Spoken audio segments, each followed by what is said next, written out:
अस्सलाम वालेकुम मोअज़्ज़िज़ वालिदैन। आज हमने जिस हर्फ की पहचान और जिसको हमने सीखा वो है च चे। च चे इसका दुरुस्त तलफ़ुज़ है, इस बात को मलहूज़ खातिर रखिएगा और ज़हन नशीन करवाइएगा बच्चों के कि च चे दुरुस्त लफ्ज़ है। चे चांद नहीं हम कहेंगे, चे चूज़ा नहीं कहेंगे, च चे चूज़ा, च चे चांद।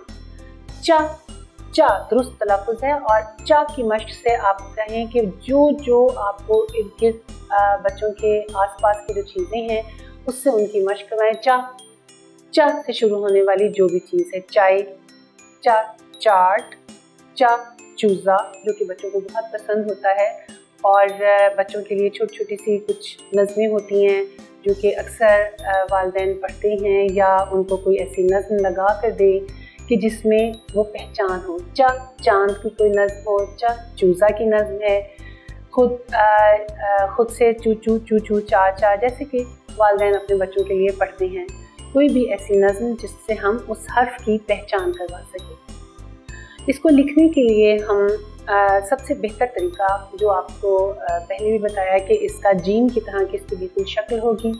जीम की तरह इसकी पहले एक कलगी सी बना के एक लाइन लगा के उसको नीचे की तरफ ला के लाइन के दरमियान से गुजारेंगे। फ़र्क इसमें और जीम में या अपने बच्चे पर वाज़ह क्या करना है नुक्तों का। जैसे हमने बे पे ते के पूरे ख़ानदान को हमने वाज़ह किया कि इनमें शक्ल बिल्कुल एक जैसी है, फ़र्क क्या है नुक्तों का। इसी तरह से जीम का जो पूरा ख़ानदान है उसका फ़र्क भी नुक्तों का होगा।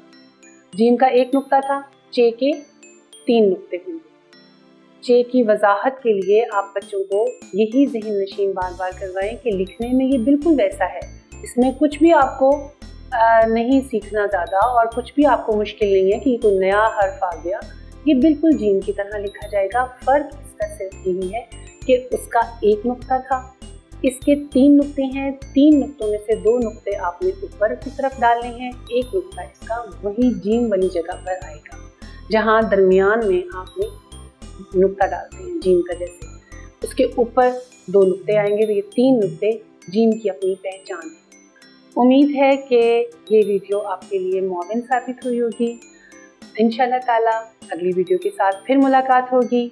इजाज़त, तब तक के लिए अल्लाह हाफ़िज़।